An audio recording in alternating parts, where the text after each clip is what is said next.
Efficiency and Conservation Act, which is a project of our MAP Energy Committee.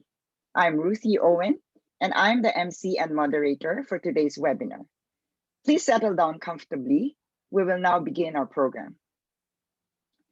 May I request everyone to pause and bow our heads for a short prayer to be followed by the Philippine National Anthem.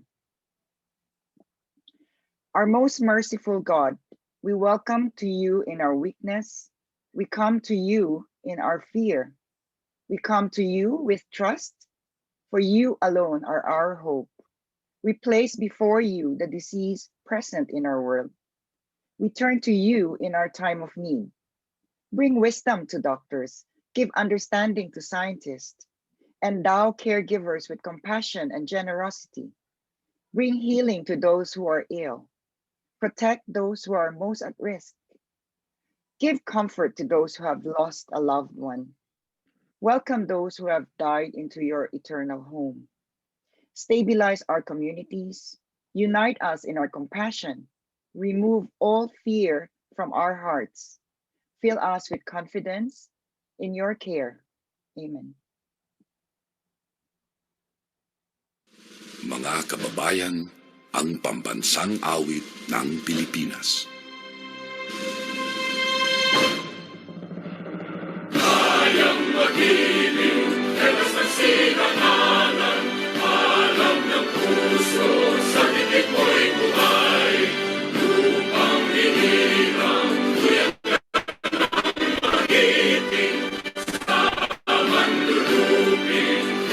sisigil sa nagatang tutok sa simoy at sa langit ng pagaw ay hinatang tulang awit sa paglayang minamahal ang isang ng matawad mo'y tagumpay na nagkikinig ang bituin at araw niya kailan ang may di magkikinig lupa ng araw ng warhabit pagsinta buhay langit sa piling mo.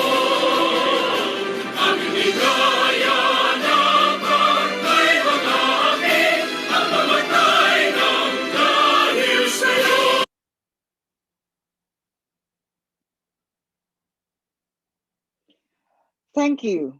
May I now call on our most energetic chair of the MAP Energy Committee to deliver the welcome remarks, Mr. Ernie Pantangco. Thank you, Ruth. Our distinguished speakers, fellow MAP members, dear friends, ladies and gentlemen, good afternoon. On behalf of the MAP Energy Committee, I would like to welcome all of you to this first quarterly learning session of the MAP Energy Committee on Energy Efficiency and Business, what you need to know about Republic Act 11285 or the Energy Efficiency and Conservation Act under the auspices of the MAP CEO Academy. At the outset, let me thank the Honorable Senator SHERWIN GATCHALIAN, ably represented by Attorney Tim Guanzon, the Honorable Usec Jess POSADAS, and Director Patrick AQUINO of the DOE, and Mr. Alex ABLAZA, member in charge of this seminar, for sharing their expertise with us, particularly on energy efficiency and conservation. May also take this opportunity to thank the MAP Energy Committee Learning Group, ably headed by co-chair Baste Quiñones, together with Alex ABLAZA, Cora Claudio, Ms. Ruth Owen, our host, for putting together this webinar. Today's webinar is intended to update MAP members with the features of the law and gain an appreciation of the economic and environmental aspirations of mainstreamed energy efficiency adaptation and how they contribute to the country's long-term energy transition. This is the first of the MAP Energy Committee's series of webinars in line with the MAP's 2021 theme of the Great Reset, Leading for the Common Good. Our subsequent quarterly learning sessions will delve on other interesting topics like the UP ERDFI Supply-Demand Study till 2040, renewable energy developments, and nuclear energy. For 2021, our committee will also do the following. Continue to advocate the expansion of the coverage of the ARCOA, or the retail competition and open access from 500 kilowatt and below. Ensure that the existing generation assets are not sidelined until newer and more reliable technologies are available at the grid level. And continue MAP representation in the Senate Committees on Energy, headed by the Honorable Sherwin Gatchalian. Also, we will initiate contact with the House Committee on Energy with the new chairperson, Honorable Congressman Mike Arroyo. We will continue our efforts to ensure MAP participation in the Department of Energy's plans and programs, and to continue our collaboration with IIEE, or the Institute of Integrated Electrical Engineers of the Philippines, in the development of the energy roadmap till 2050. Please monitor your email and Viber boxes for the details of our forthcoming webinars. Thank you one and all for joining this webinar. Keep well, everyone. Thank you. Back to you, Ruth. Maraming salamat, Ernie, for that welcome remark. All right, so this webinar is part of the MAP Energy Committee's learning sessions to update MAP members on the recent market developments and policy frameworks affecting the production, transmission, distribution, and end-use utilization of energy in our economy, and how this can lead us toward a low-carbon energy transition. We are conducting this webinar under the MAP CEO Academy, which serves as the umbrella brand for MAP activities that address the continuing education of MAP members and other management practitioners, and the sharing of the latest technologies and information on management and leadership. So some reminders before we start the presentation. As participants for this webinar, you're automatically muted and your camera or video is off. You may submit your questions through the Q&A button that you see on your screen. You will only be able to see our speakers, but you will not be able to view the other participants. And lastly, in case you lose connection, please join again by repeating what you did earlier. In line with MAP policy, we will dispense with the lengthy introduction of our speakers. We will just flash a slide on the profile highlights of each speaker. For the keynote message on mainstreaming energy efficiency in the Philippines, energy transition toward a sustainable energy future through RA 11285, may I call on the Chair of the Senate Committee on Energy, Senator Sherwin Gatchalian.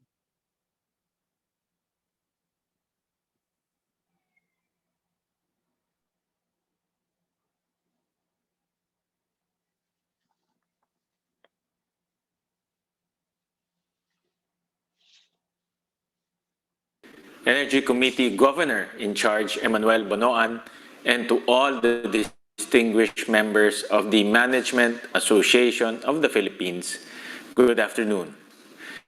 Due to unforeseen circumstances, I cannot make it as a speaker this afternoon. Please accept my sincerest apologies. But let me share a few things about Republic Act 11285, or the Energy Efficiency and Conservation Act, and its economic aspirations. Congress has been trying to pass this since the 8th Congress in 1988, but it was only signed into law last May 22, 2019. Since it came into force, 18 out of 39 provisions of the law have already been implemented as of March 1 this year, including the creation of an Interagency Energy Efficiency and Conservation Committee, submission of energy conservation reports by designated establishments, and certification of energy conservation officers, energy managers, and energy auditors. The country's energy intensity has been decreasing over the years, from 3.85 in 2009 and 3.25 in 2018, showing an annual average growth rate of -2%. With the passage of the Energy Efficiency and Conservation Act, we expect this to decrease further in the years to come. Specifically, the Philippine Energy Plan's clean energy scenario expects a 53% decrease in energy intensity by 2040. This will bring down the 3.25 energy intensity in 2018 to 1.52 by 2040, equivalent to an estimated savings of 111.22 million tons of oil equivalent, or 6.34 trillion pesos. To ensure the continued rollout of Republic Act 11285 and to fully achieve the potential of energy efficiency and conservation, the Joint Congressional Energy Commission will hold a hearing on its implementation by the second quarter of the year, especially since some crucial provisions are not yet in place, such as the modalities on financial arrangements, minimum energy performance for sectors, the energy labeling for products and equipment, and endorsement guidelines for government financial institutions.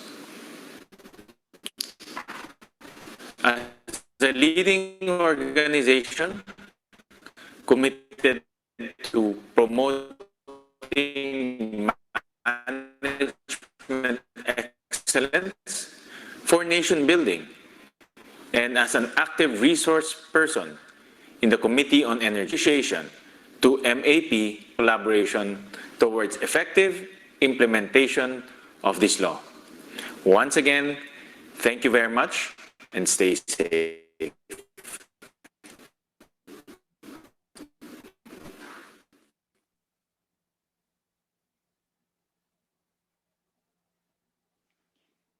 Thank you, Senator Wayne Gatchalian. We shall miss you, but I think you're ably represented by Attorney Teresa Ira Maris Guanzon, or as she's fondly called, Attorney Tim Guanzon, the Director of the Energy Committee under the office of Senator Wayne Gatchalian. Good afternoon, Ms. Ruth. Good afternoon, everyone. Please just allow me to share my screen.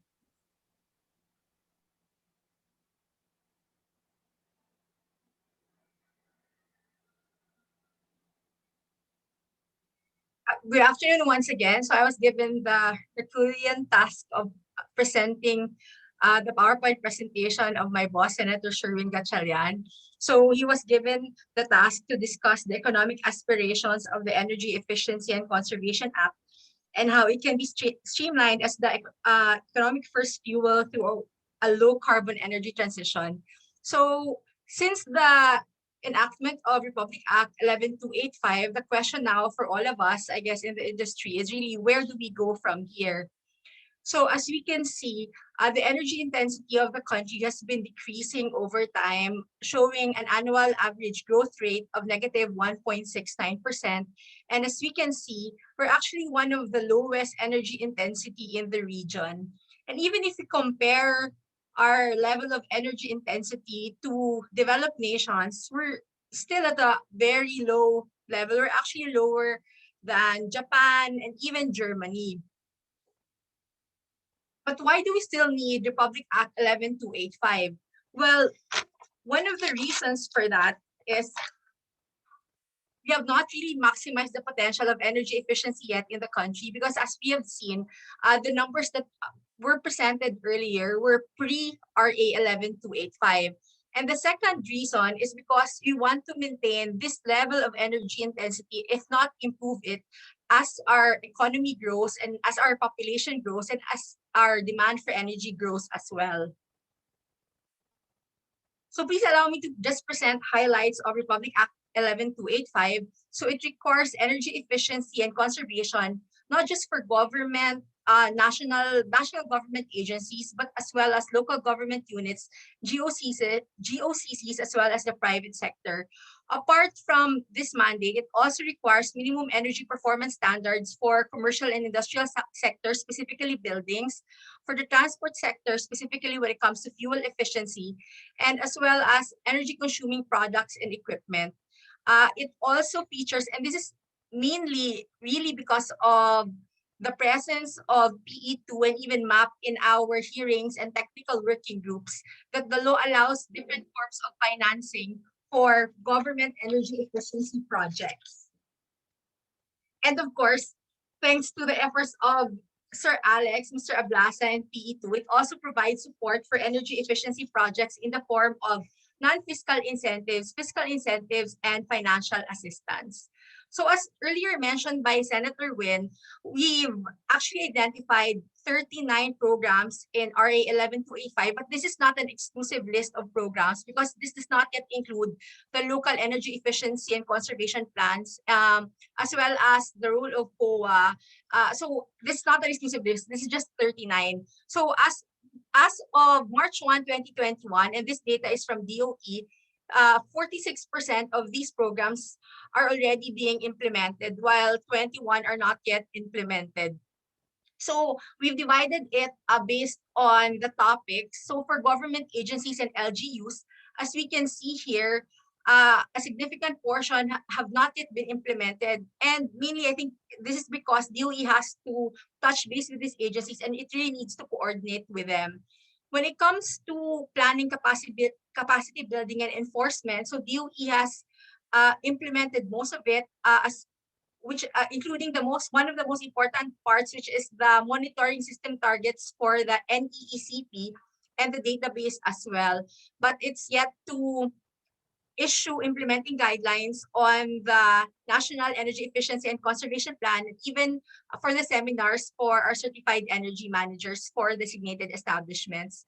When it comes to minimum energy performance, DOE is yet to issue its guidelines on energy labeling for products and equipment. But if I remember correctly, DOE just finished the public consultation on this. And I think Director Patrick can expand on that later. And I think this is the most important slide for our private sector stakeholders, the support for the private sector. So we are looking forward for DOE to finally issue the guidelines for the modalities on financial arrangements for government agencies and how the private sector can get an endorsement to the BOI so that they can be entitled to the fiscal incentives under the investment priorities plan, and as well as the endorsement guidelines for government financial institutions. When it comes to the unimplemented plans and programs, so we just are flashing here what we think are the most crucial. Please, I think the most noteworthy here is item number 3, wherein DOE has said that it will issue the guidelines for the endorsement to the Board of Investments for fiscal incentives by May 2021. So I think we can hear from DOE later if they will be able to meet this deadline of May 2021, because it's already 2 months from now. Now, when it comes to the energy intensity target, our office made a simulation. We actually used the energy intensity based on the key energy statistics of DOE based on the 2018 GDP. And we just applied the 53% decrease in energy intensity that's in the Philippine Energy Plan. So if we decrease the energy intensity in 2018 by 53%, so that by 2040, so that will just be 1.52. And what does this mean? So at 1.52 energy intensity, that means that the country would have saved from 2018 to 2040 about 111 million tons of oil equivalent. And this is equal to 6.3 trillion pesos, or about 1.29 billion megawatt hours. If we were going to build a power plant at 50% capacity factor, then we would have built 13,000 megawatts of capacity. Avoided capacity. And even if we just partially meet our goals, that means we weren't able to meet the 53% decrease in energy intensity, even a partial or 26.5% decrease would mean 55 million tons of oil equivalent saved, or 3 trillion peso savings, equivalent to 0.645 billion megawatt hours, and even a 6,000 megawatt capacity plant. So this is almost equal to the demand of Luzon. And in order to achieve these goals, the private sector has such a huge part. If you look at this graph, we see here that 70% of the demand comes from non-residential consumers. So this includes our industries, commercial industries, and commercial establishments. And these are the non-residential EEC potential. So for buildings, of course, lighting, ventilation, air conditioning, cooling, insulation, and even modern windows.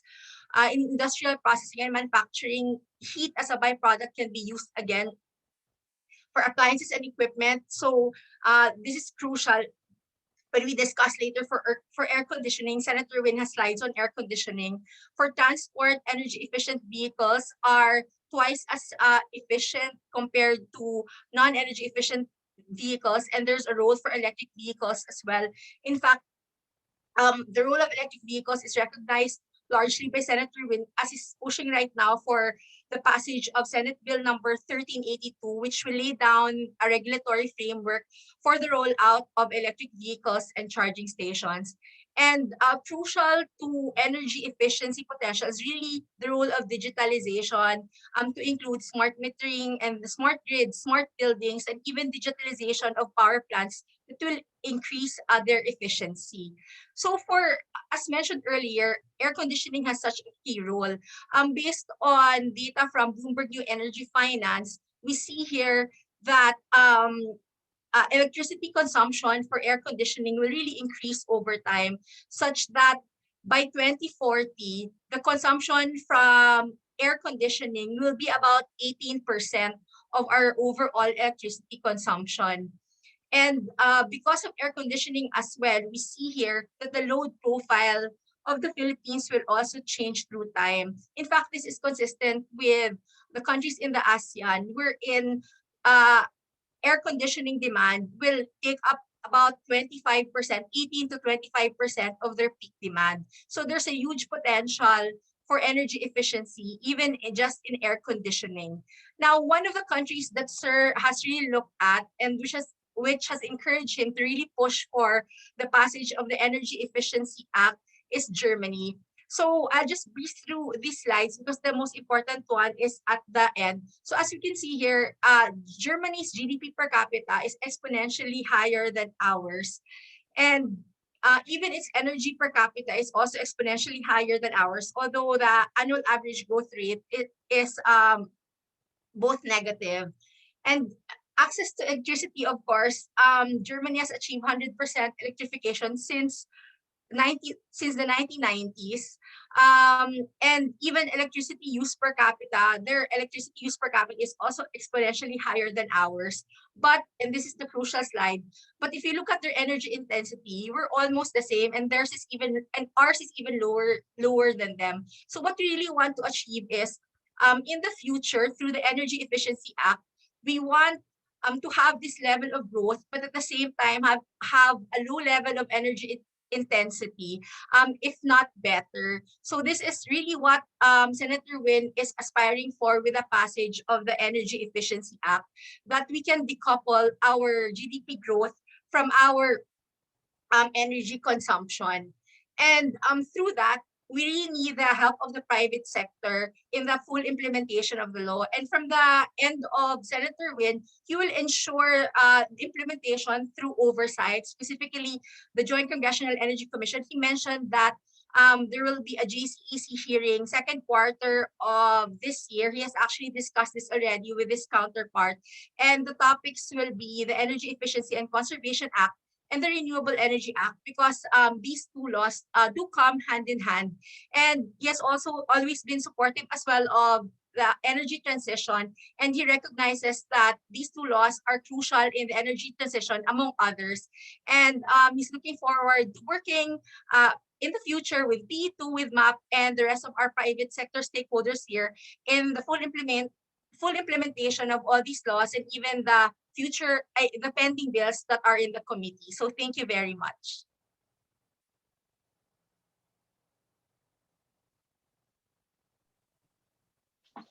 Thank you, Attorney Tim. That was so informative, right? I think you've given justice to that presentation. So moving on, our second speaker will now present the role of the EESC Act in accelerating the low carbon energy pathway under the 2018 to 2040 Philippine Energy Plan. Please welcome Department of Energy Undersecretary CRISTINO POSADAS. Okay, a pleasant day to the governors, committee chairs, and vice chairs, and members of the Management Association of the Philippines.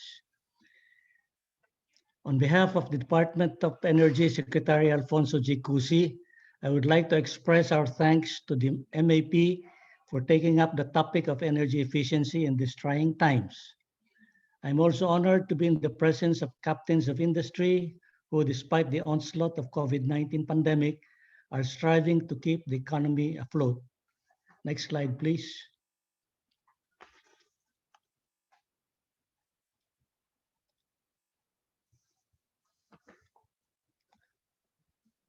In support of the ambition natin 2040 and in pursuit of responsive delivery of public service, the DOE has been guided by the 8 energy sector strategic directions, which are envisioned to be implemented progressively during the planning period.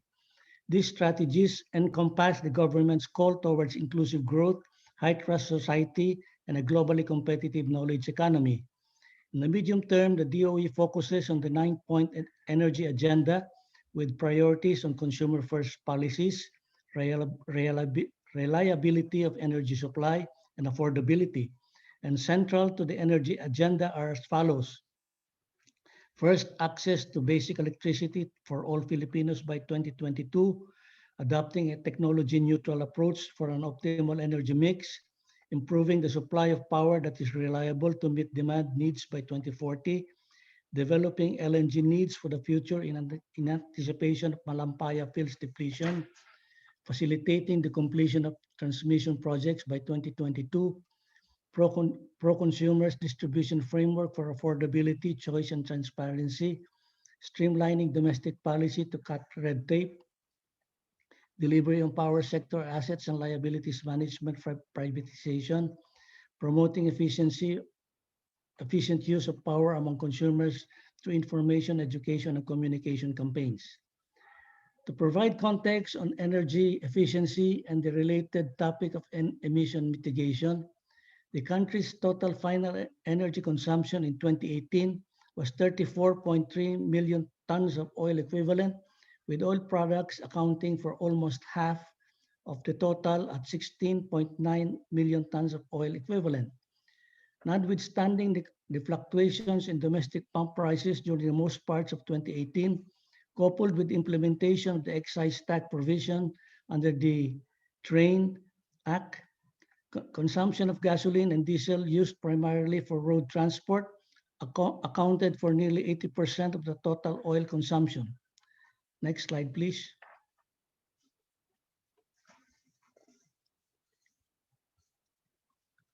The energy outlook takes into account the targets and assumptions for the simulation of 2 scenarios, i.e. the reference scenario or the business as usual and the clean energy scenario.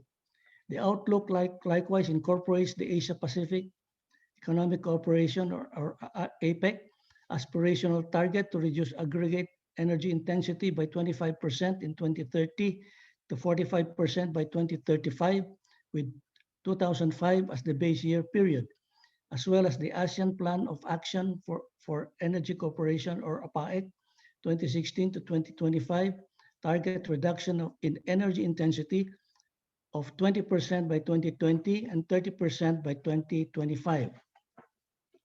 Total final energy consumption under the reference scenario increases at an average rate of 4.8% annually from its 2018 level of 34.3 million tons of oil equivalent to 96.7 million tons of oil equivalent in 2040.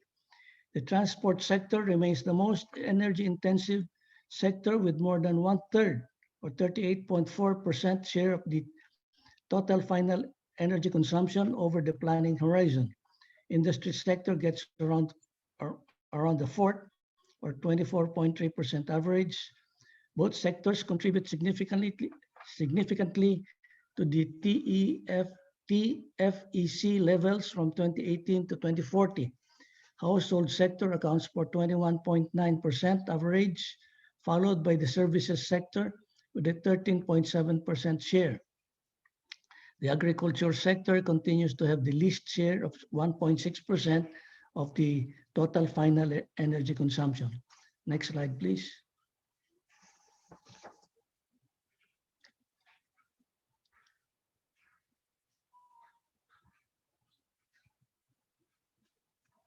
Next slide, please.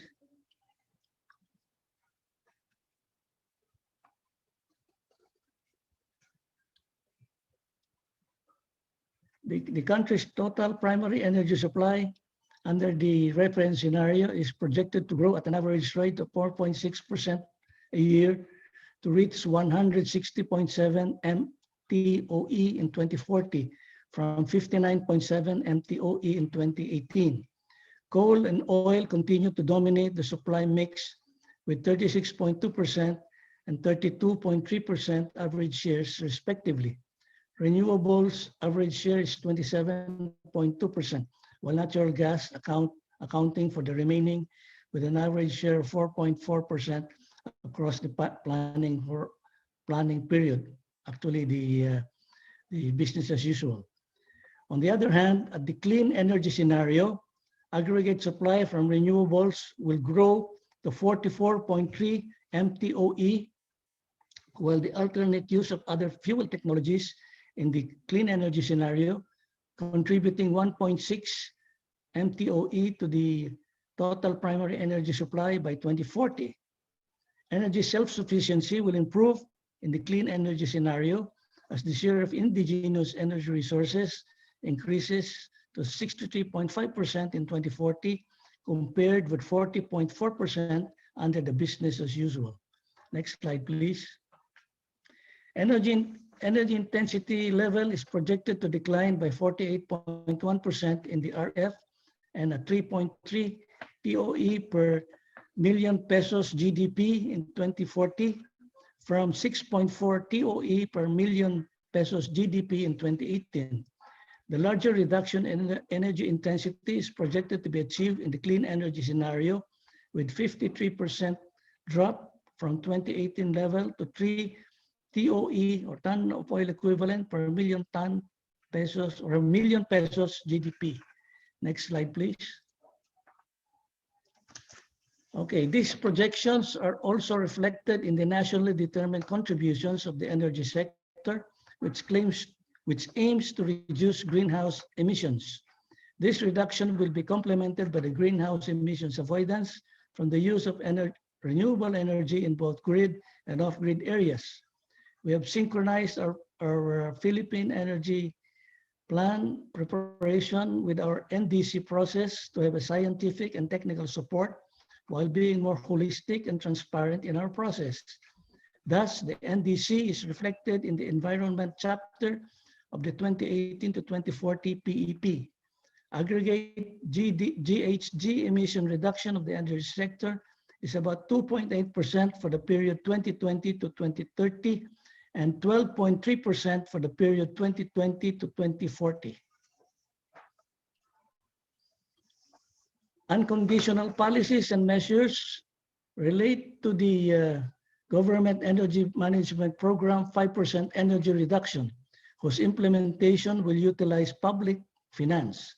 Energy efficiency is seen as a major driver in the increased GHG reduction in the energy sector over the coming years with the full implementation of the EESC law.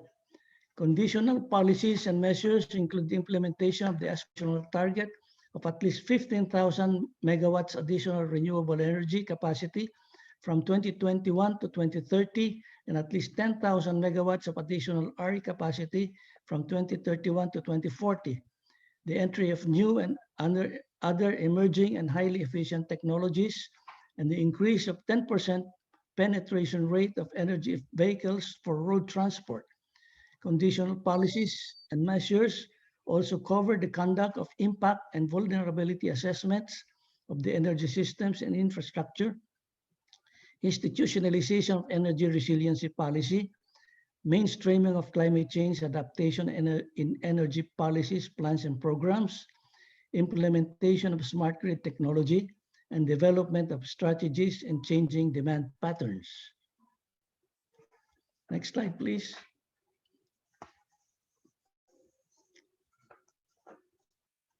In summary, the RE capacity additions identified that are more than 45,000 megawatts, which is almost double than the initial 25 megawatts target. Energy efficiency is seen as a major driver in the increased GHG reduction in the energy sector over the years with the full implementation of the EESC law. Policies and measures and other cross-cutting measures that need to be studied to determine their full mitigation potential must be supported to achieve the target emission reduction. Mitigation and adaptation measures are meant to complement one another. The pursuit of energy sector NDC's mitigation and adaptation measures should result in improved energy security and reliability, energy access and affordability of energy products and service, and thus should not put any additional burden to all energy consumers. The DOE seeks to reduce inefficient energy consumption in all sectors, including the government, in order to achieve a sustainable, secure, and sufficient supply of energy and sustain modernization and development in the sector. The Philippine Energy Efficiency and Conservation Roadmap provides the framework outlining the drivers and sectoral targets to be undertaken in support of the country's economic development goals to the efficient use of energy. The revised roadmap for the planning period lines up priority initiatives and strategies of the government in the medium to long term to achieve the overall objective of making EESC a way of life for the Filipinos. The EESC Act sets up a data collection mechanism where large energy consuming sectors, commercial, industrial, and transport shall submit to the DOE the respective annual consumption reports. To effectively implement this provision, a comprehensive data collection framework shall be required to guide how data will be managed and monitored. Moreover, a national energy consumption database will be developed to serve as a reference for the formulation and adaptation of MEP across the different sectors. Benchmarking and ratings for building information and reporting are also in the roadmap. This involves the monitoring of energy consumption and collection of energy data, which can be useful in the formulation of new policy directions by the government to enhance energy efficiency measures. The DOE aims to assist LGUs in integrating concrete EESC programs, projects, and supporting policies into their respective local development plans and local energy efficiency and conservation plans. Its objectives are to promote the mainstreaming of EESC in all energy demand sectors at the LGU levels, guide the LGUs in developing EESC action plans and policies for implementation and integration into their local development plans, monitor and document best practices of LGU-related EESC measures. The DOE Energy database system for determining market demand will be strengthened to comply with the provisions of the EESC Act. Energy consumption data and information of energy consuming sectors that were submitted to the DOE will be used to establish a sectoral MEP. The EESC Act strengthened the requirement of manufacturers, distributors, importers, and dealers of electric appliances and other energy consuming products to comply with the Philippine Energy Standard and Labeling Program. To ensure the adherence to the PESLP, continuous coordination and cooperation activities are carried out with the private organizers. These organizations include Energy Practitioners Association of the Philippines, Institute of Integrated Energy or Electrical Engineers of the Philippines, Cement Manufacturers Association of the Philippines, Semiconductors and Electronics Industries of the Philippines, Inc., Chamber of Automotive Manufacturers of the Philippines, Association of Vehicles Importers and Distributors, Inc., and Certified Accredited ESCOS. Next slide, please. One of the government's crucial responsibilities is to promote energy awareness and disseminate useful information on energy efficiency measures and recommended practices for all economic sectors. A total of 51 IEC events were conducted nationwide with the theme energy and efficiency and conservation.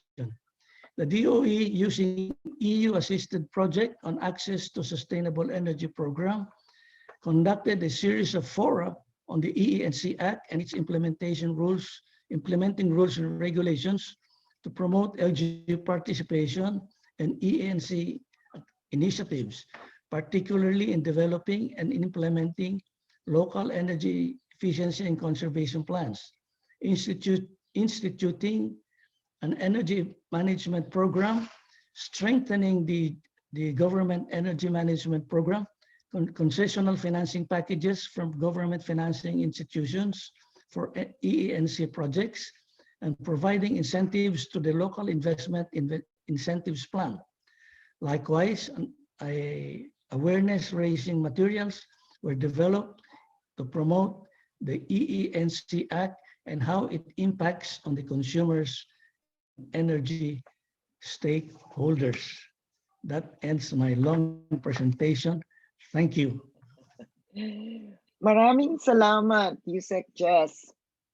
It's good to hear the support of the Department of Energy on energy efficiency. It's quite extensive po. Maraming salamat. So passionate about pushing energy efficiency and working closely with other relevant government agencies and the private sector. Suki ng PE2 ito. Our third presenter will discuss the obligations of commercial, industrial, and transport energy end users and other major features of RA 11285. Director of the DOE Energy Utilization Management Bureau, it's my pleasure to welcome Patrick P. Aquino.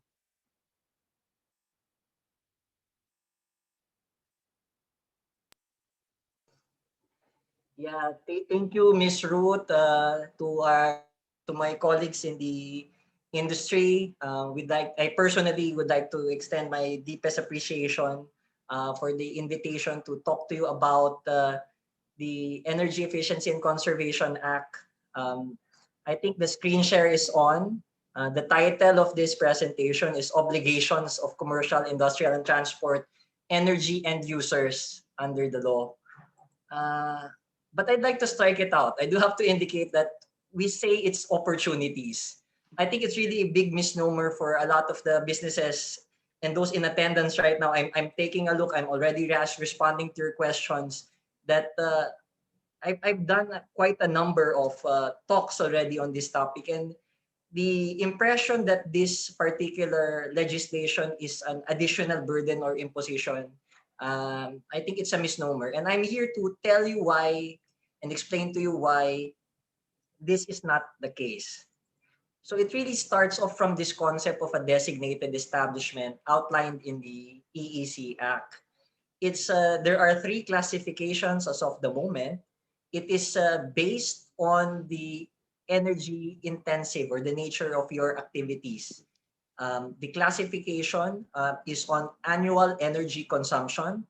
It's a combination of both your fuel consumption and electricity consumption. The first classification will be for those that have at least 100,000 kilowatt hours equivalent, but under 500,000 kilowatt hours equivalent of energy consumption in the year. The second type would be your type 1, those that are 500,001 kilowatt hour equivalent and less than 4 million kilowatt hour equivalent. And the type 2 designated establishment or those in excess of 4 million and 1 kilowatt hour equivalent and higher. This was, the issuance for this is under Memorandum Circular MC 2020-05-001. That's the framework. So what is it that you're obliged? The law speaks of obligations, but these are your opportunities. One is on the integration for the energy management system. I did see a question on this earlier. The designated establishments are mandated to integrate an energy management system into their business operations. But to clarify, we're only encouraging certification. So later on, I will be showing you some forms that you need to accomplish, and that is how you're going to show your compliance with respect to this ENMS integration with your policies in your operations. The other obligation or opportunity is really on the engagement for an energy conservation officer or an energy manager. The classification will determine what type of engagement that you need to bring into your establishment. For type 1 designated establishments, you will be needing an energy conservation officer. For type 2, an energy manager. Now, this is a frequently asked question, and I'm clearing this already. Registration is what is required as of the moment. Recently, last month, the DOE just published the certification guidelines, and we will come out with this implementing mechanisms for this once the training modules are available. But in the meantime, what is required from designated establishments is to register an energy conservation officer if they're type 1, or an energy manager if they're type 2. Of course, within the reportorial period submission, you're also required to notify the DOE again through the online system that we are coming out with on the changes with respect to the CO or CEM, as the case may be, within 10 working days from the occurrence of that incident. Another obligation or opportunity is on the energy audit. The law speaks for the conduct of an energy audit once every 3 years. This can be done either by a certified energy auditor or an accredited ESCO. In any case, you're supposed to submit the results of that energy audit to the DOE. A frequently asked question is that how do we reckon the 3-year period for the energy audit? Now, if you've done an energy audit in 2018, that's valid until this year. Those done in 2019 are valid through 2022. Those done in 2020 are valid until 2023. And those that will be conducted this year are valid through 2024. Note that with respect to the energy audit requirement, it is mandatory for types 1 and types 2 designated establishment, but only voluntary for other types of designated establishments. In terms of the implementation of energy efficiency and renewable energy projects, what is flashed on your screen are those measures that you can implement. These are just examples. This is not the exhaustive list. Incidentally, these examples are also projects that you can indicate in your EEC form number 3 or your annual energy efficiency and conservation report that is due for submission later on. You will hear me say every April 15. So this would include the reduction of your building's cooling demand by controlling the solar gains through effective glazing, for example, effective natural ventilation, the reduction of your lighting loads, the upgrading to high efficient cooling systems. It may also include lighting systems retrofit with possible installation of lighting sensors, the installation of a building energy management system or BEMS, the adoption of energy efficient appliances in the operations of your building, the adoption of energy conserving measures and best practices such as in the operation of your AC cooling system, in how you handle the electrical loads, all of which really prevents from high drawing of current at certain periods and intervals. And then most recently, it was also published last month for the adoption of the principles of the guidelines for energy conserving design for buildings, for building retrofit and new construction. So flash on the screen right now is your made chat, nagpa-flash yung chat. Flash on your screen is the obligation for the submission of reports. The Google link form is indicated here. That would include the setting up of the annual targets, plans, methods of measurement and verification, the implementation of the energy efficiency and conservation projects. These are done through the submission and accomplishment of the forms on the ECO and EM registration, the EEC form number 3 or the annual energy consumption report, and the EEC form number 4, the annual energy conservation report, on or before the 15th of April. It has been frequently asked that is there an extension for submission or a deferral of this submission? If you recall, when we issued Memorandum Circular 2020-05-001, pursuant to Bayanihan 1, we did relax the requirements and extended the compliance submission for last year to this year. But there is no such law, so we are implementing it. So we are encouraging everyone to start the submission early for these required forms. And because this is part of what we are doing for the opportunities, if you do need some additional assistance when it comes to your compliance with the EEC Act, you may wish to consider energy service companies or ESCOS, as they offer you multi-technology services and goods that they also develop and design energy efficiency projects for you that can deliver and guarantee energy savings, as well as provide you with cost-effective and optimal performance for your operations. As of the start of February, I think this is also valid until as of the date of this presentation, there are 40 energy service companies registered and recognized with the DOE, and you may get in touch with them. Later on, I think our colleague and co-panelist, Mr. Alex ABLAZA, can fill you in on some of these entities. And I think even our moderator is an ESCO registered with us. In terms of energy labeling and performance, we are encouraging the practice of EEC as a way of life through the promotion and use of energy efficient consuming products. And then on the minimum energy performance, we seek to transform the market by regulating the energy consuming products. There are twin issuances here: the Philippine Energy Labeling Program, Department Circular 2020-06-0015, and the Minimum Energy Performance for Products, MEPP, which is Department Circular 2020-06-0016. So in terms of what you are expecting for the PLP, it's really on consumer empowerment that allows you to efficiently choose the energy efficient product at the point of sale. In so doing, you will realize outright savings and reduction in your energy consumption and bill through the use of these products. In terms of the MEPP, this is to eliminate the entry and sale of inefficient and sometimes substandard products in the local market, as well as contribute to the reduction of greenhouse gases. Right now, there are 5 products covered by the energy label. This would be your room air conditioners, television sets, refrigerators, and various lighting products. I do have to with you, as some of your members are in the retail business. We're doing the public consultations and for comments here.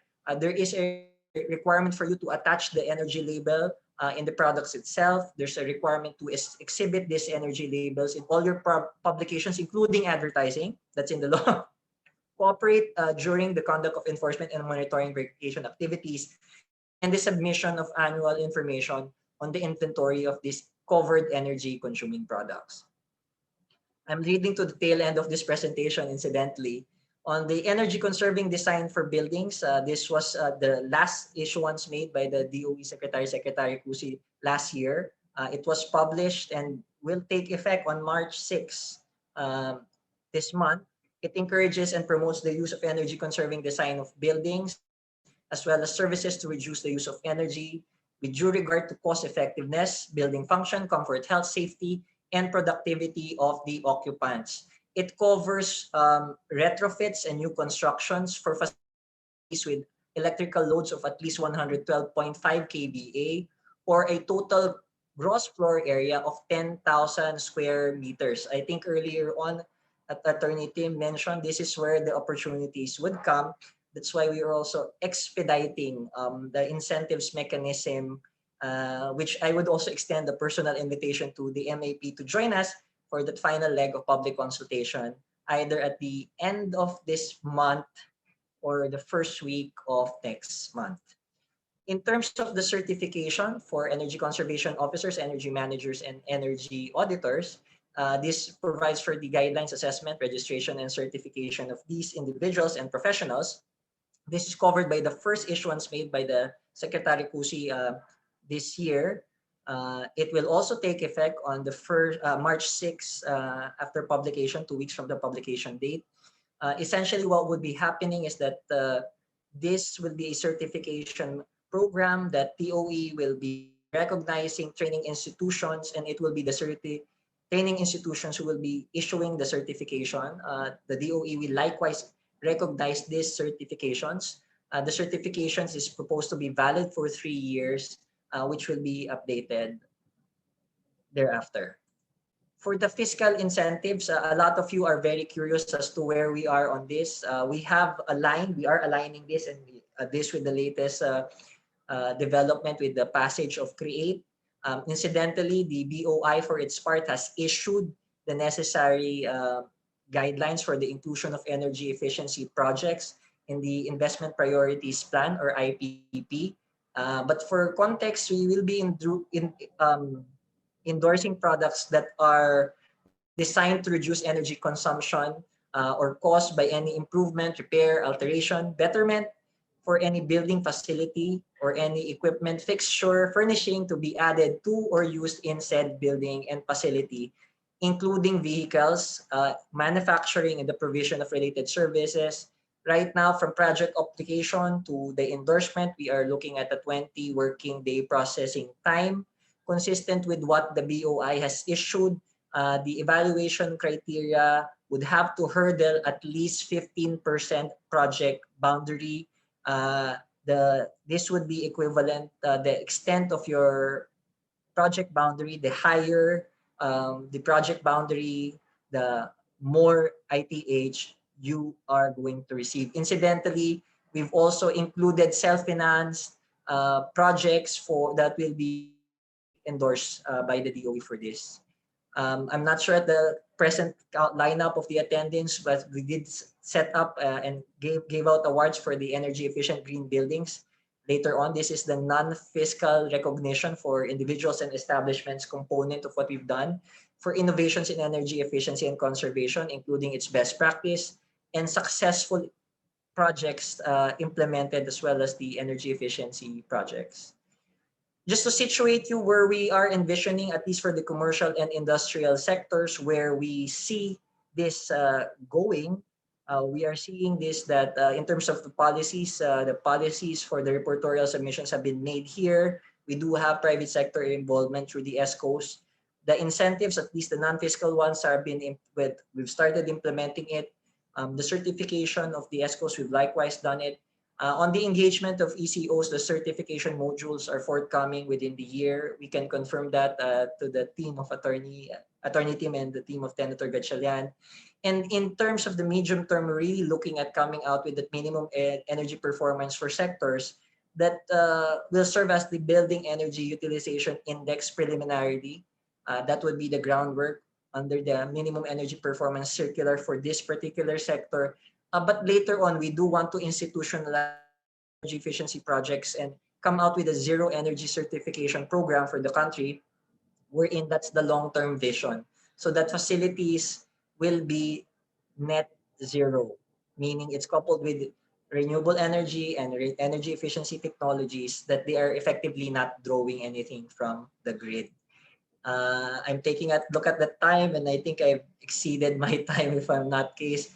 I'm here for the questions later on, and I'll be typing away with the responses. But if you still have any questions in this event, you can reach us through our email addresses here. Reach us out through Facebook, the DOE website, and the telephone number listed on your screen. Again, thank you for the opportunity and your kind attention. Thank you, Director Patrick. Such an extensive information for all of our viewers, right? So Director Patrick works closely with the Philippine Energy Efficiency Alliance as well to see how we can push for energy efficiency, especially in the corporate level, right? So for the last presentation on bridging the energy efficiency capital gap in the Philippines, responding to the new EESC Act with energy efficiency financing options, may I call on the super hardworking, very result-oriented, hyperactive, and an expert in energy efficiency, the president of the Philippine Energy Efficiency Alliance, or PE2, a member of the MAP Energy Committee, a good friend, Mr. Alex ABLAZA. Thank you, Ruth, for the extra adjectives that you threw in there. A little more than I expected, but yeah, let me get my slides on the screen right now. So yes, it is an honor to join Usec Jess and Director Patrick Aquino, as well as the Senator and Attorney Tim, and in a panel again speaking. And this is a topic that's not new to them, but for many of the attendees of this MAP webinar, I'd like to share with you what we, as the Philippine Energy Efficiency Alliance, our nonprofit hat, what the energy efficiency capital gap in the country would be required if we are seriously talking about our energy transition and low carbon pathway towards 2040, and how we can position energy efficiency as a primary resource in our energy mix. Just a quick introduction. Director Patrick Aquino did mention that PE2 houses many of the ESCOs that were flashed on the screen earlier. We trace our 15-year history from the creation of ESCOFIL in May 2005, when it was a pure ESCO association. But we have introduced in 2016 four more membership categories. We now embrace the energy efficiency technology solutions, service providers, professional, and even law firms, contractors, EPCs, and utilities. We have a third category for financiers, investors, and providers of financial services. We have a fourth category for the nonprofits and the chambers and industry associations. And the fifth category for large users which have mainstreamed or made energy efficiency as a core activity of their operations. And together we partner with government in many initiatives. I think the one of the biggest outputs of our collaboration with government was the successful passage of Republic Act 11285. I mean, tracing back from the 16th Congress down to the 17th Congress when it was passed. And we now join many jurisdictions around the world, shaded in dark blue in the global map on your left-hand side of the screen, that have a mandatory energy efficiency policy framework and or fiscal incentive regulatory regime in their country.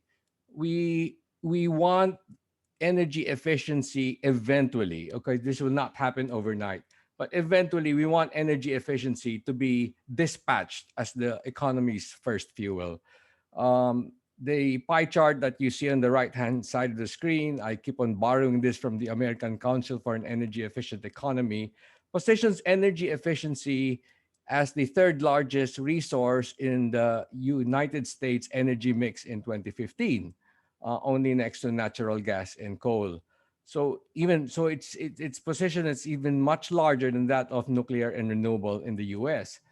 But come 2030, energy efficiency will outsize that of natural gas and coal, being the largest contributor or primary energy resource mix in the energy mix of the US. And that's what we should start to embrace that thinking when we're doing integrated resource planning, when eventually in the decade to come, when we're updating the Philippine Energy Plan, or we're doing our own energy planning within our own establishments, we see energy efficiency as virtual generation as a primary resource that's got to be treated as infrastructure, especially if done in the public sector. Having done the economic math and timing it with the 2018, 2017 to 2040 roadmap that was prepared by the Department of Energy, we hope that the economy can indeed achieve 182 million tons of oil equivalent savings through that period. We are also hoping that as much as 36 trillion pesos could be saved or be avoided purchases in fuel or power or other forms of energy. Now, we also believe that close to 46 gigawatt or 45,900 megawatts of capacity upgrades in the generation, transmission, and distribution infrastructure could be deferred. So, and keep in mind that this is not pure power. Roughly half of this is in the power sector, but the other half is in the fuel and other forms of energy. We also believe that 1.7 gigatons of CO2 would be a substantial portion. And by 2030, if we are on the right trajectory, it could contribute to as much as a third of our Paris climate obligations if we are able to ramp up properly through the next 10 years. Of course, we want energy efficiency to decelerate the rise in energy prices, whether power or fuels or coal. We want energy efficiency to contribute largely to the GDP because it is an effective job generator, something I will discuss later on. And for very obviously to reduce the fossil fuel imports of our country. But this will not happen without inputs. Every output will need corresponding input. The economy will need to mobilize some 12 trillion pesos or $243 billion in capital flows. And whether you are a household buying a new inverter refrigerator or whether you're a big mega refinery installing a huge waste heat recovery cogeneration plant, and anything in between, you're actually contributing to the 12 trillion capital flow. And what we'd like to say is that if there are third-party investors, such as ESCOS, which are investing in equipment, technologies, and services in premises that they neither own nor lease, we need to make them commercially viable. We need to attract long-term capital, equity or debt, to make these projects viable, and that can be done through fiscal incentives. Hence, it was the push during the legislation of the EESC bill through the 16th and 17th Congresses that fiscal incentives be a feature of the law. So the Director Patrick Aquino did mention the main features of Republic Act 11285. It defines roles for government. It creates an interagency energy efficiency and conservation committee across 8 cabinet level agencies. It certifies professionals as well as ESCOs. It provides energy performance ratings for or requirements for energy consuming products, buildings, and even motor vehicles. And as detailed earlier by Director Aquino, it sets opportunities. I would use the word opportunities for designated establishment to ramp up. And there are certain consumption thresholds to define whether they're covered as a type 1, type 2, or other designated establishment. Fiscal incentives will be needed to make third-party investments, such as ESCO investments, commercially viable. And then there are other features of the law. And I think a closer read on the other features, there's demand-side management, there's waste management, and then there are also oversight in DOE being able to monitor your compliance. So back to the 12 trillion peso capital flow between now and 2040. You see the blue slice, which is roughly a third or 4 trillion pesos. We believe that as much as 4 trillion pesos could be mobilized through what we call business as usual modalities, such as the self-financed. So if a large cement plant will be able to use its own capital resources, or a shopping mall will be able to use its own capital resources or budgets to implement energy efficiency upgrades, and that is self-financed. Then we have the debt finance, lease finance, but all these modalities under the 4 trillion are what we call on-balance sheet. The lion's share, or roughly 2/3 or 8 trillion pesos, will have to flow through outside the balance sheet of the end user. Yes, it's called off balance sheet, but it's on someone else's balance sheet. And this would be on the balance sheet of the ESCO, the third party project developer, the investor, or whoever is putting up the capital funding for an energy efficiency upgrade in someone else's premises. And these new modalities will require the economy to enable innovative financial mechanisms, procurement modalities, as well as contract and business models. I'll name a few. So first, in the earlier presentations, you did mention the term ESCO. So ESCO performance contracts would be the first. The second would be public-private partnership transactions. The third would be JV agreements under the NEDA guidelines. And large-scale government-led retrofit programs is also another off-balance sheet modality. And you've seen the Philippine government implement this when they're replacing lighting products, for example, across the residential and small business sectors. So these are the off balance sheet. And the why I show this slide is that we have to enable that lion's share of 8 trillion. We have to unlock that with expanded procurement, with with the risk financial transactions, and with fiscal incentives that will make third-party investments commercially viable.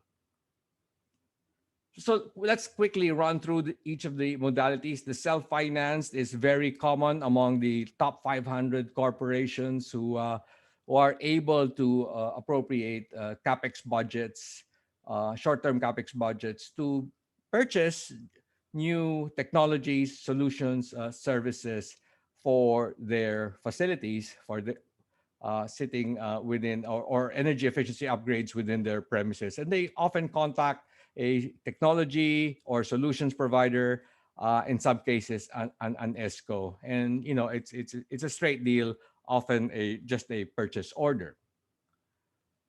And then comes the other on-balance sheet modality on the left-hand side of the screen.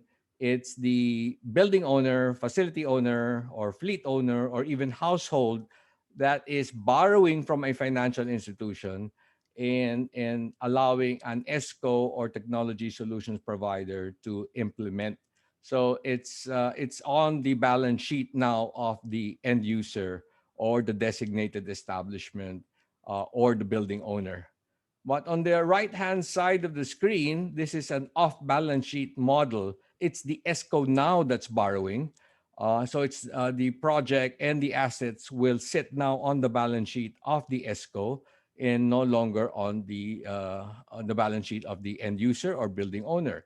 So this is what we call the shared savings model. So in this case, it's the ESCO that's not only recommending finance, but is actually arranging finance and will become a financing vehicle and almost pay for up to 100% of capital expenditures for an energy efficiency project.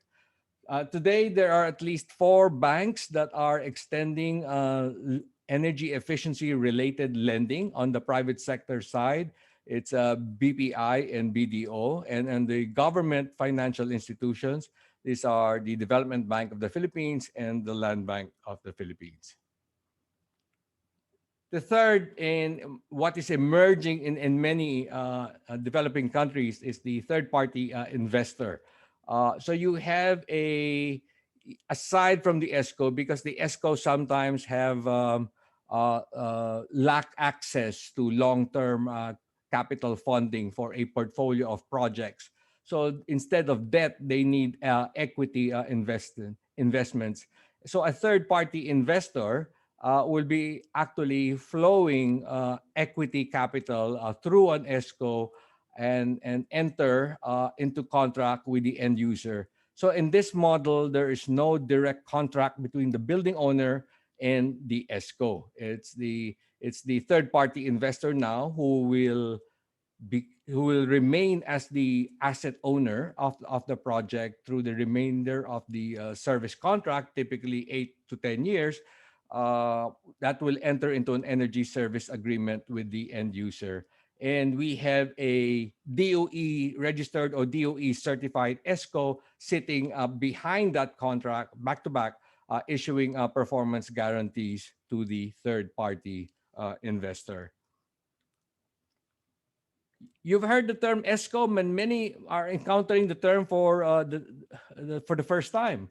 An energy service company, as defined under the DOE Department Circular 2020-09-0018, refers to a juridical entity that offers multi-technology services and goods towards developing and designing EE projects, delivering guaranteed energy savings, and ensuring cost-effective and optimal performance. So in the extreme sense, if it's financing, you can think of an ESCO like a BOT project developer, where they will be arranging finance, where they will be performing all services from audits to engineering, to procurement, to installation, to commissioning, to testing, to operation, to maintenance, and even issuance of a performance guarantee. So it's really a very comprehensive offering. In as Director Patrick Aquino has mentioned earlier, the list of ESCOs is growing and has been they count some 40 companies as of last month. So ESCOs are very common. Technology scopes of these ESCOs would be very common in the cooling, air conditioning, and energy control systems or management systems, lightings, motors and drives, a little bit in waste heat recovery, and still early days, but we see the time when even building envelope improvements such as double glazing and the like would be included in a very comprehensive scope of an ESCO. And it's all about ESCOs being able to recover their investments from the energy savings. So in the example that you see on the screen, through a 10-year contract, if the energy costs of 100 million before the project are reduced to 75 million, 20 million a year can be used to be paid to the ESCO.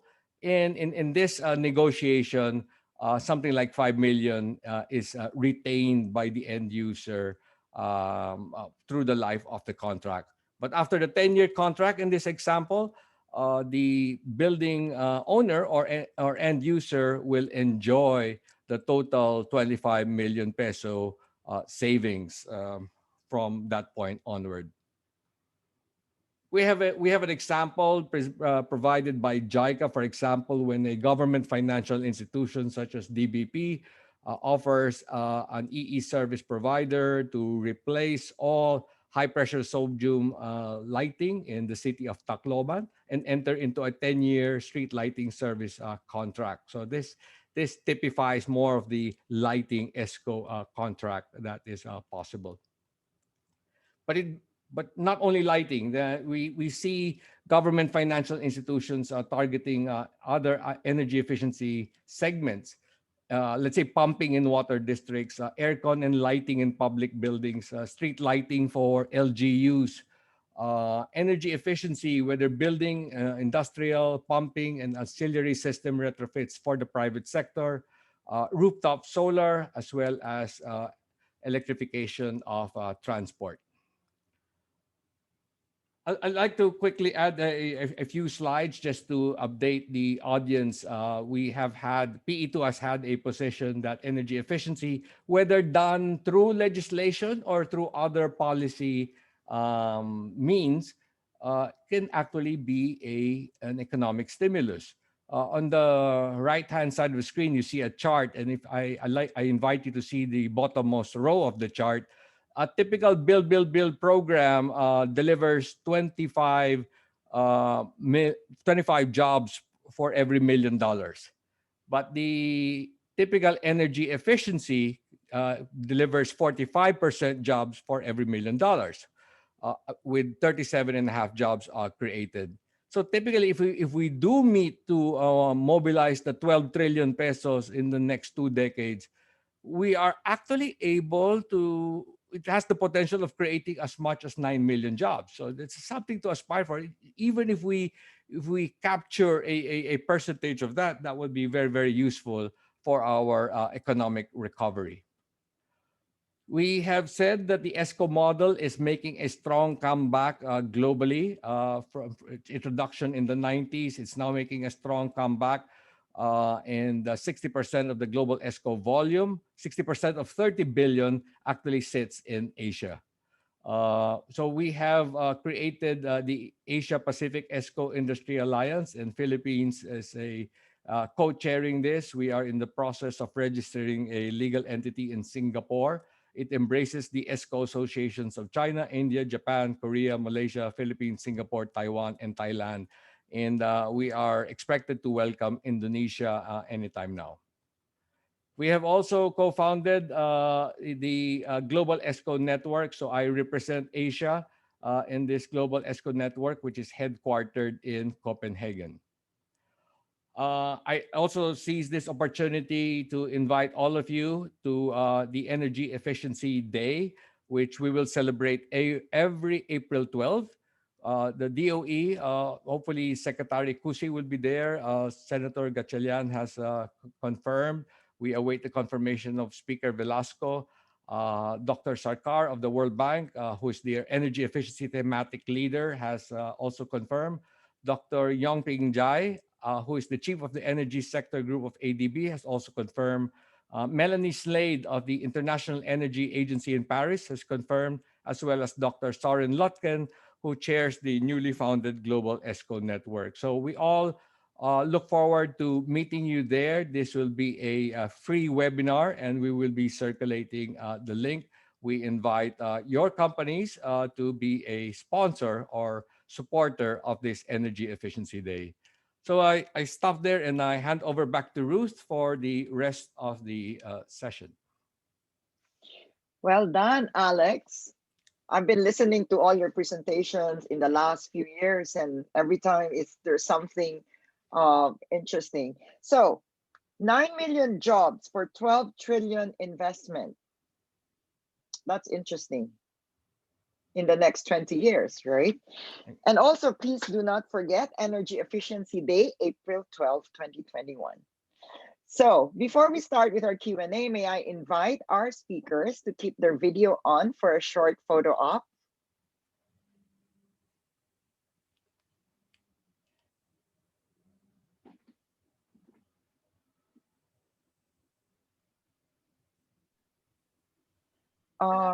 Usec Jess, Ernie. Dan.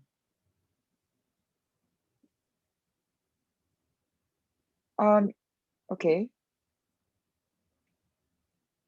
Is someone taking this photo? Yes, Joanna will take the photo. Baste, please open your video. Okay, Usec Jess is there. All right. Okay.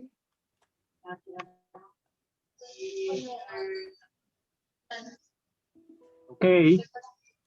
Okay na. Thank you. Ready? 1, 2, 3. Another one, please. 1, 2, 3. Last one. 1, 2, 3. Thank you. Thank you. So, as I mentioned earlier, please submit your questions through the Q&A button.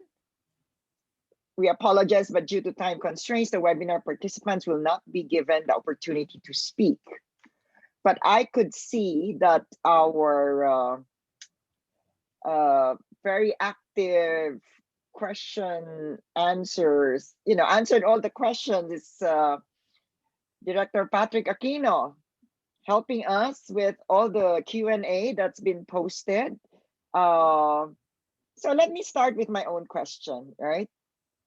This would be for all the speakers. So if you look into your crystal ball and share with us your vision for the EE market by 2030, will the EENC Act be 100% enforceable in the next 2 to 3 years? And will the law deliver meaningful economic and energy security impacts after 10 years? How will this compare to the first 12 years of the RE law? Familiar din ako dyan. Anyone wants to answer this question?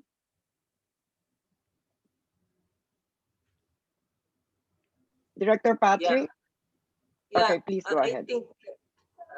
we were having a private conversation with Attorney Tim in the chat box, and she was saying, don't feel bad that we presented that you're only at 46 or 49%. But I was telling her, we're moving faster than usual. You're right. The RE law took almost 10 years before the major mechanisms are in place. I didn't get to tease anybody on it because I still have to clear it with my bosses. But the most game-changing provision is not even on the fiscal incentives. I think what you'd be very interested to see between now and probably next year is on the demand side management policy. There's a push for it. For those of you who are closely monitoring the energy sector, bits and pieces of it has already been issued by the DOE, not directly by the EUMB. But you're seeing it in the smart grid framework, for example, our direction on battery energy storage, the green energy option. Those are things coming out with those framework. Rest assured that we will be doing consultations on this thing, hopefully with fingers crossed with all of the assistance coming in within the year. So you will have that game-changing thing. So by 2030, we envision, my personal take, and this is my desire, and I think everybody in the industry would like this, is that energy efficiency becomes the first choice of response when it comes to any deficiency or concern with respect to the energy situation.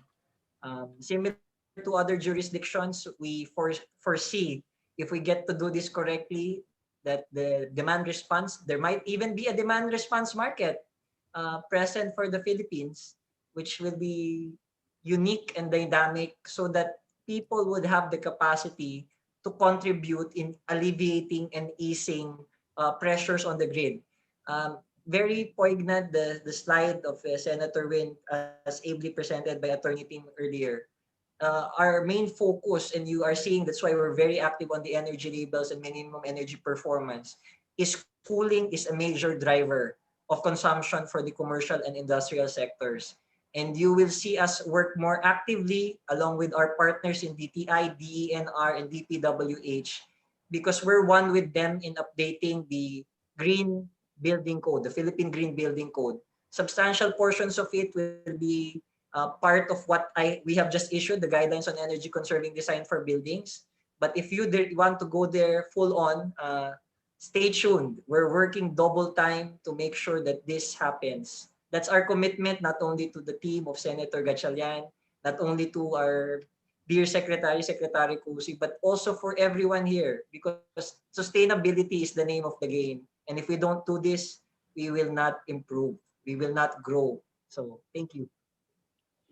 Okay, so let me summarize that. So the answer is yes, it will take EE faster to accelerate compared to RE. Is that what you're saying? Okay, we're recording this, by the way. So who else is who wants to answer that crystal ball sort of question? I'll take a crack at the question, Ruth. Okay, go ahead, I think Alex. that by 10 years from now, well, even in the first 2 to 3 years, at the rate that EUMB of DOE is churning out the specific guidelines through more department circulars, we were in fact impressed that the lockdowns due to COVID-19 did not slow down EUMB from churning out and consulting the publics in this draft issuances. It's so that velocity with that momentum under Director Patrick, I think that the compliance will be. I see that the law will be fully enforceable in a couple of years' time, and definitely not the 10, 12 years of RE law enforcement. No, and 10 years from now, you will see the list of ESCOs growing. From my perspective, we'll see them do more technologies. You will see IoT or digitalization as a big thing. You will see newer cooling and lighting technologies, something that we have not seen today. The evolution of technologies will be so rapid because the world will want better cooling technologies, better lighting, and better energy management. So many of them will be cloud-based. I see that, and many of the heat. I think there's very little ESCOs doing heat recovery, for example. And so 10 years from now, we see more of heat capture and recovery in the more heat-intensive industries like cement, steel, glass, pulp and paper, and ceramic. So you'll see more of heat recovery and not just cooling technologies. Yeah, interesting. Waste heat recovery, we're doing that also. But all right, so who else? Attorney Tim, you want to say something about that on behalf of Senator Win Gatchalian? Thank you, Ms. Ruth. Well, first of all, we would really just like to commend DOE for the quick push for the implementation of this law. I was telling Director Patrick that it's not just quite, it's very fast. I know that the law placed specific timelines for the issuances. Most of the time, in or other laws, we do place timelines, but it's really the Energy Efficiency Act that has really complied with those timelines, and really appreciate DOE for that, of course, led by Secretary Cusi and then Director Patrick as the head of EUMB. But I do agree with what Director Patrick said and what Sir Alex said. I think I just want to add that hopefully in the next 10 years, we have already built a culture of energy efficiency. I think that's one of the main things that we're trying to do with this bill, that we want people, both not just from our consumers, our household consumers, but also industries as well and businesses to have the culture of energy efficiency, knowing that it will benefit them in the long run because it will lead to savings for them. Correct. Well said. So, okay, let me move to the second question. It's estimated that the EE potential through 2040 in terms of virtual generation is more than double than that of the solar development target of 20,000 megawatt. Within the next decade, how feasible do you see EE being planned or evaluated as a primary resource in the Philippine energy mix? Energy efficiency as the first fuel, di ba? Sabi ni Alex, paulit-ulit yan, drill it in your head. Instead of building more power plants, let's be energy efficient, di ba? Who wants to answer that question? Oh, sige, I'll break the ice. Okay. Yung being a first fuel, if we have 45,000 megawatts versus let's say 20,000 megawatts of solar in the next 20 years, then it's really infrastructure class, right? We are harvesting 45,000 megawatts from power in non-power or fuels. So it's really huge. It's really huge. Now we won't see that in the next 5 years when, for example, you will not see energy efficiency as a slice in the energy mix in the next 5 years. But it's just hoping that if more countries will start to integrate, then I think the Philippines should follow that trend of that energy transition. When countries are slowly integrating energy efficiency in the integrated plan. So yes, we have an integrated plan for fossils, for renewables, according to renewable technology, and then you start to populate that energy mix. So one day, I'd like to see that maybe before the decade is over, energy efficiency is inserted as a slice now. You don't build what you don't consume, right? So it now becomes a resource, as proven in 11 OECD countries, for example.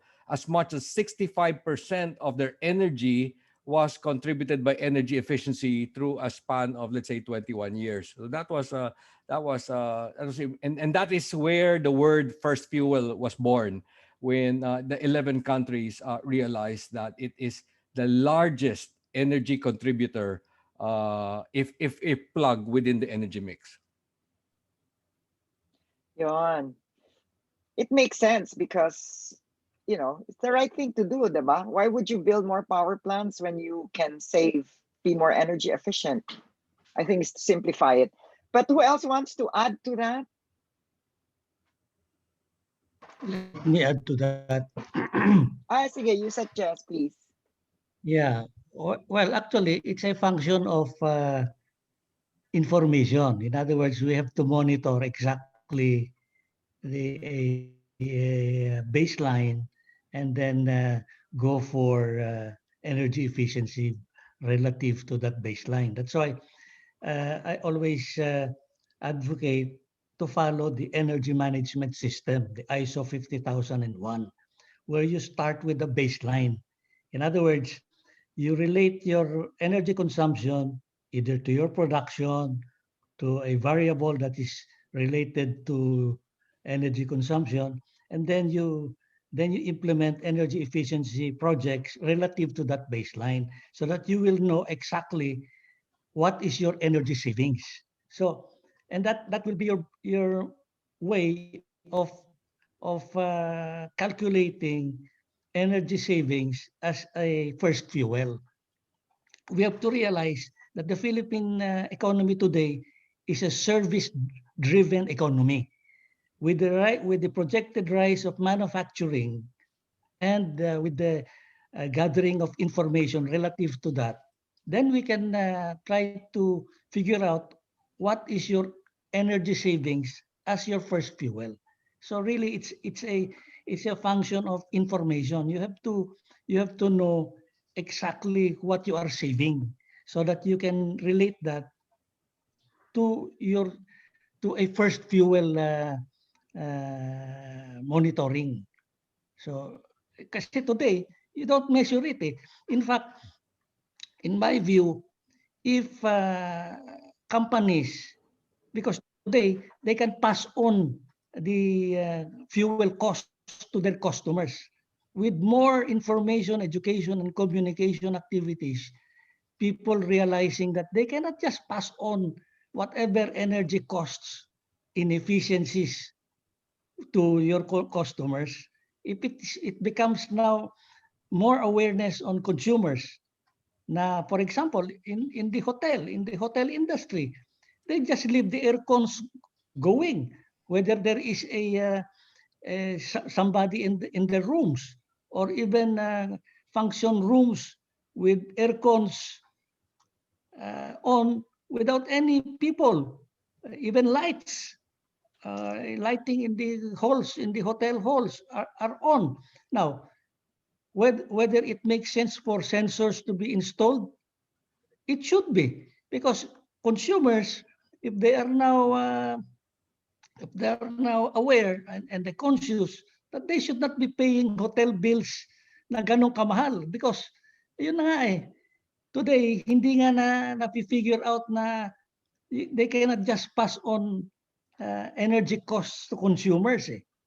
It should be, people must be aware of that. So again, it's really a function of people being aware that you cannot just pass on the efficiency of Tama, sir.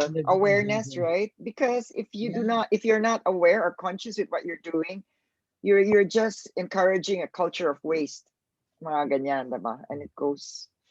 So who else wants to add to that? Director Patrick? Busy ka pa sa kasasagot sa chat? Yeah, actually, Miss Ruth, I'm going over each and every question. If you can see, I'm really responding to each and every question. So I shall read that in a while, stop but I answering can the questions see that and you've answer been it. busy.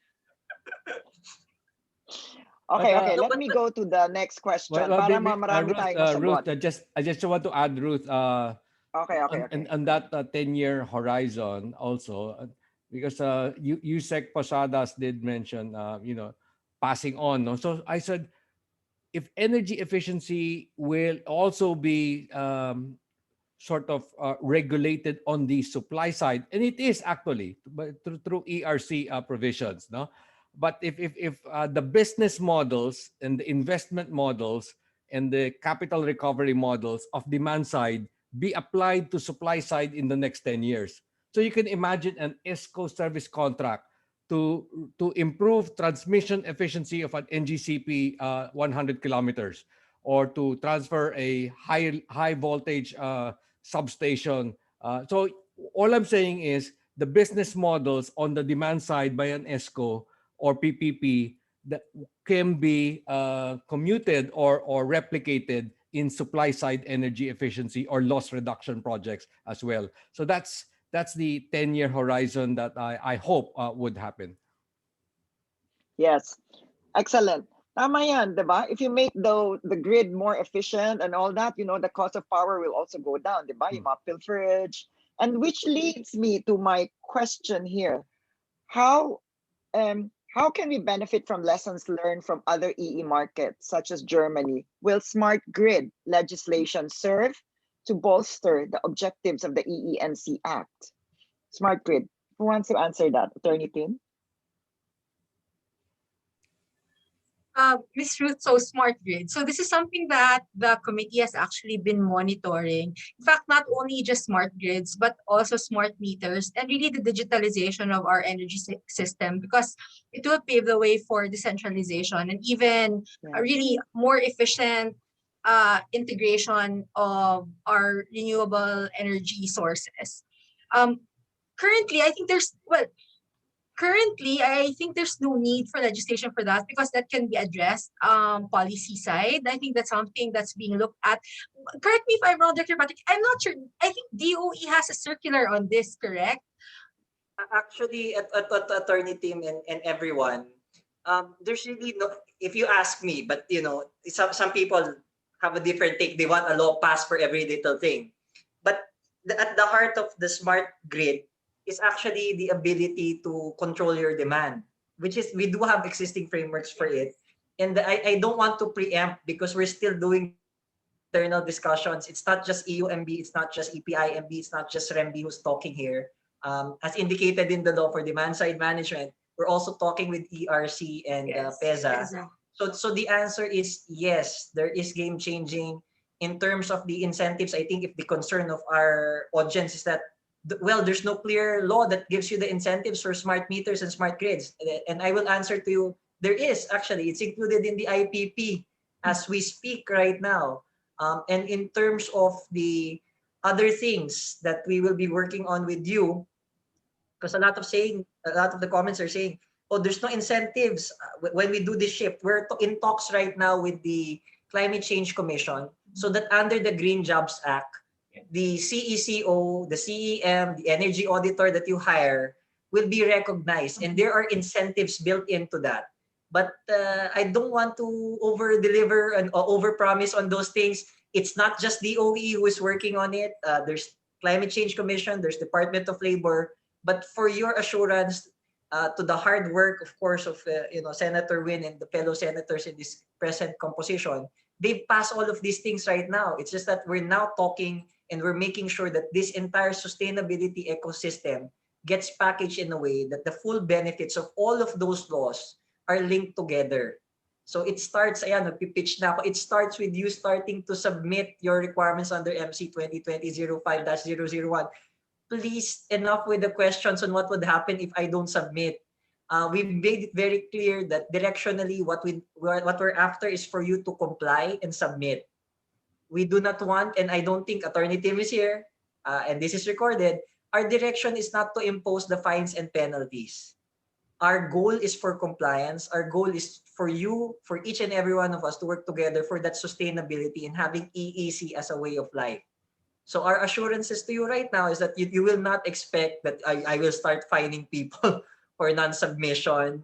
The worst that you can expect, at least in this cycle, I cannot guarantee next year, would be a letter calling your attention as to the deficiencies or what you need to work on, because we will be counter-checking that.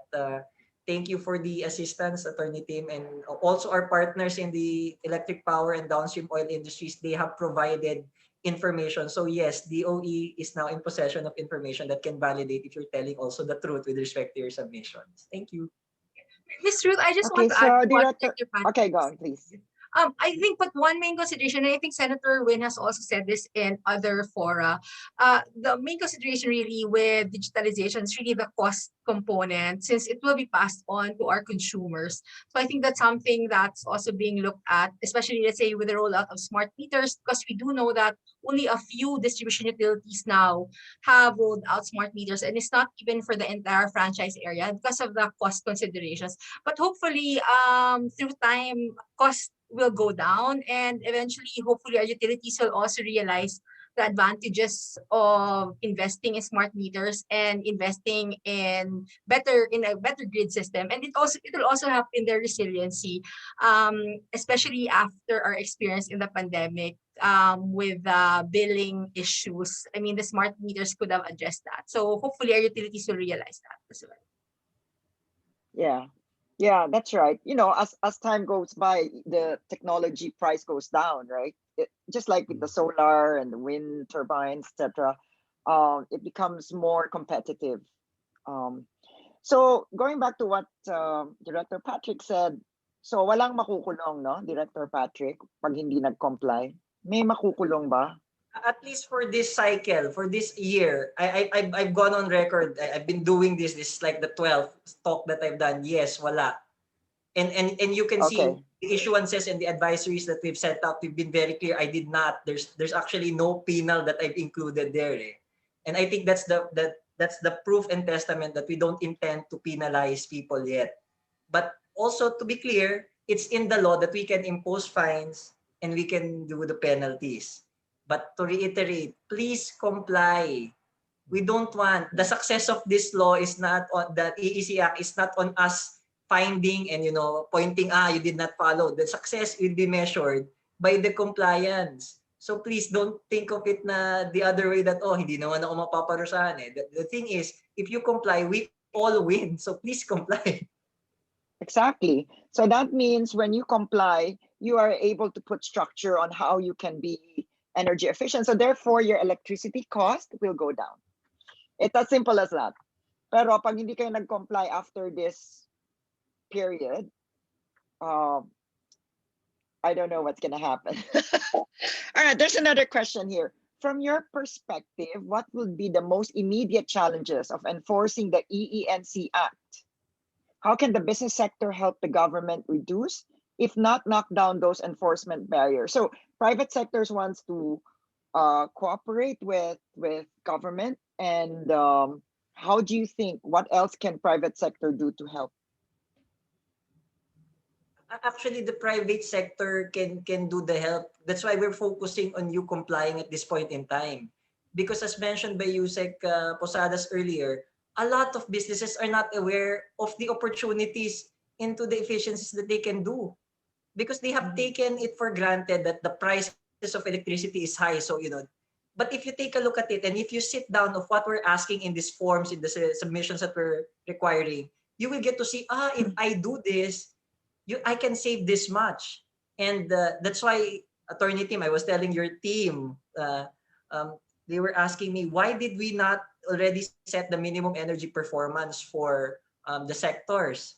We were able to set it for government. We set it for government. There was a question, what is government doing? There is the Interagency Energy Efficiency Committee, IAEECC, through Resolution 1 already instructed government. It's 10% savings on fuel and electricity across the board.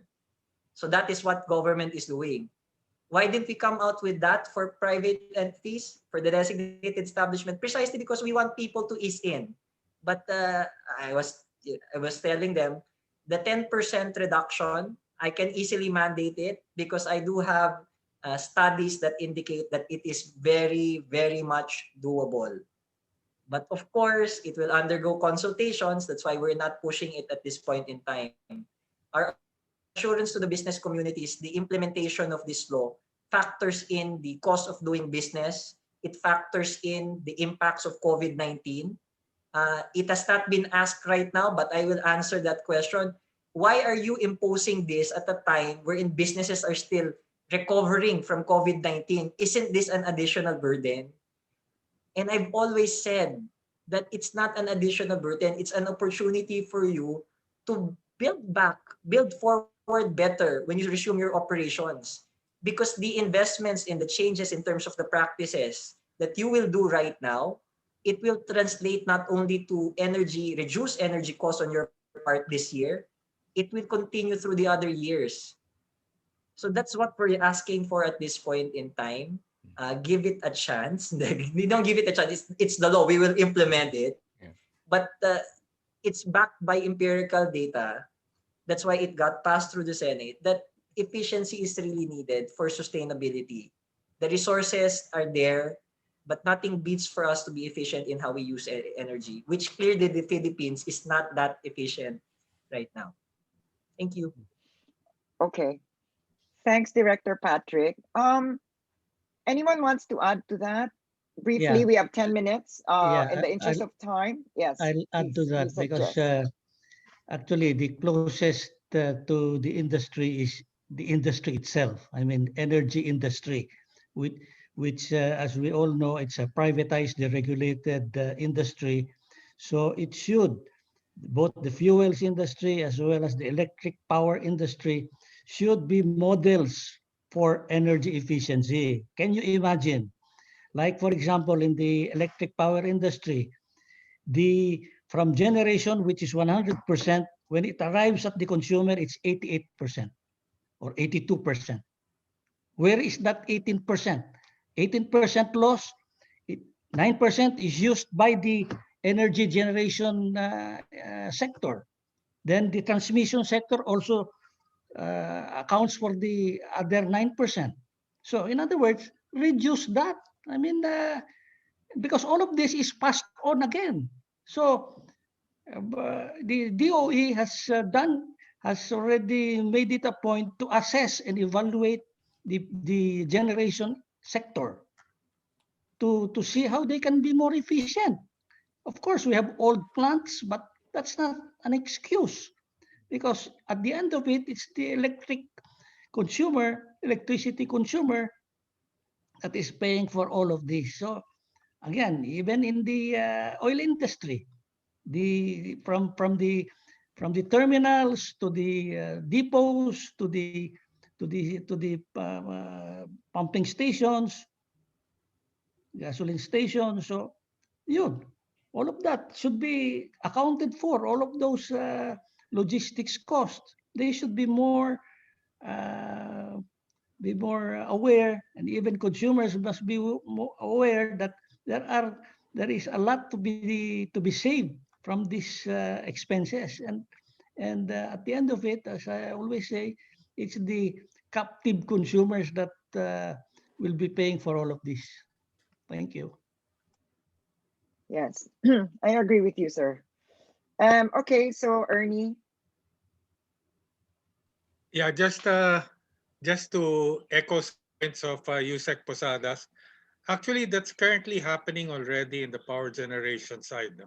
And I'll cite specific examples because remember, power generation is now a very competitive industry, and everybody's trying to drive their prices down in order to be able to compete effectively under the CSP program. No? Example, hydros. No? When both the Aboitises and First Gen acquired the hydros, they immediately upgraded the turbines, no?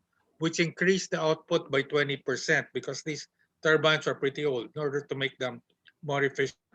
Geothermal, there were some improvements done by EDC on all the geothermal plants in order not only to increase reliability, but also to drive down the cost, such as leakages in the steam pipelines, etc. No? Low enthalpy plants put in order to get the waste heat. No? So these are currently ongoing, and the drive is there. And actually, it's automatic because it's so competitive now, particularly in a period of excess capacity, that everybody's trying to become more efficient in order to drive their costs down. The one that Usec Jess was referring to is the station use. A lot of plants, even coal-fired power plants, are driving down the station use, no? From standard industry of about 10, 11%. They're trying to drive it down in order to get the last kilowatt hour out of their plants now. So it's currently ongoing, and we expect that to continue. Thank you. All right, thanks, Ernie. So there are about 51 questions here that were answered. Please feel free to browse through it. In the interest of time, we won't be able to read all of them. But there are questions here that masyadong active tong si Director Patrick sa kakasagot dito sa, which is good, right? That means we are productive. And for those that whose questions have not been answered, we shall try and get answers for you through the DOE or whoever is an expert on this. But let me go through this question.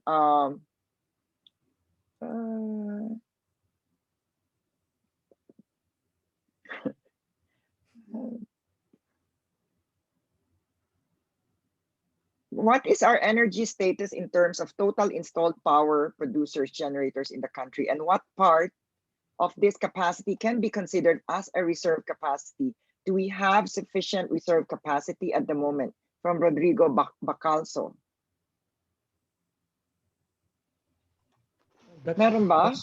That's actually evidence that during summertime, the peak demand, the reserves are challenged by the peak demand during summertime. So it's very obvious that we don't have enough reserves, especially when we talk about ancillary service by the systems operator, by the network transmission network service operator.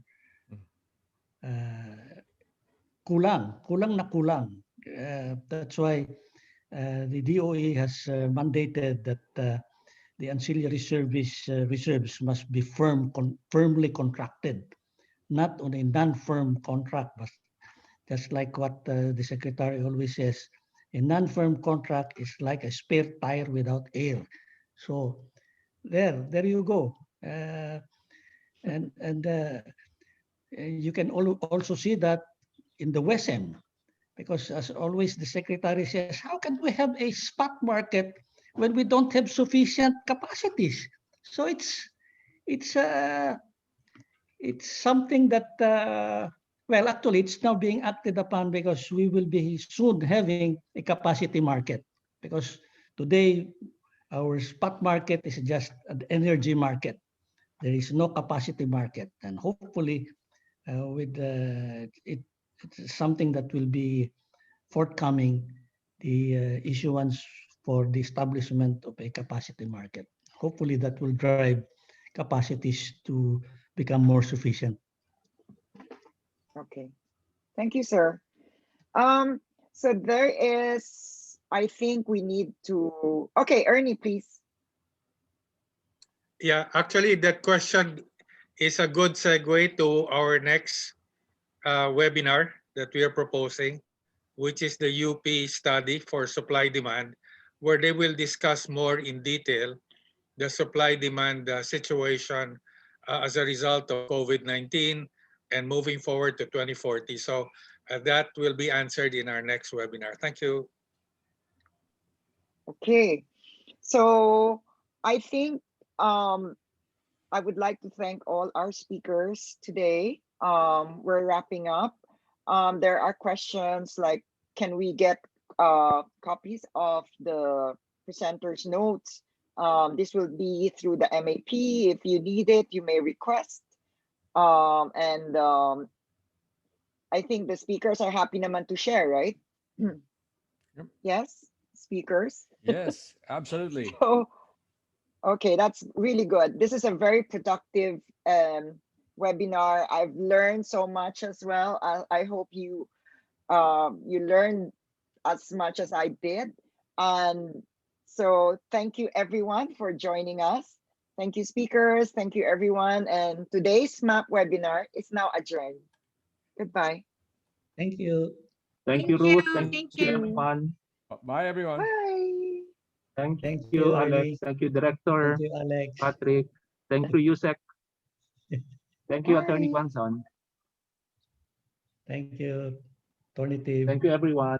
Thank you. Thank you, everybody. Thank you, Ernie. See you, Usec, Patrick. See you Usec, next time. Patrick. Ruth, great job. Yes. My God, may You were a vertigo bit- pa ako nito, ha? You were a bit in the beginning, but relax now afterwards. Wait, Great how hard was presentation. Gawan ako ni Alex, eh. Ah, A great hindi presentation. kayang sagutin ni Patrick yung electricity consumption ko eh.